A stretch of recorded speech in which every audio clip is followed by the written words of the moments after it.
Hello everyone. তো আজকে আমরা আসছি নারগুন ফেসাডাঙ্গি ব্রিজের সেই কাশবনে। তো এখানে প্রচণ্ড রোদ, তবু আপনাদেরকে দেখানোর চেষ্টা করতেছি। আপনারা অবশ্যই দেখবেন ভিডিওটা। চলেন শুরু করা যাক। নারগন ব্রিজের পাশে।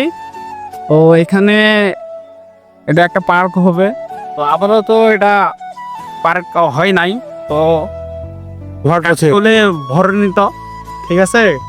তো এখানে আপনারা দেখতে পারবেন সুন্দর সুন্দর কাপল জড়ায় জড়ায়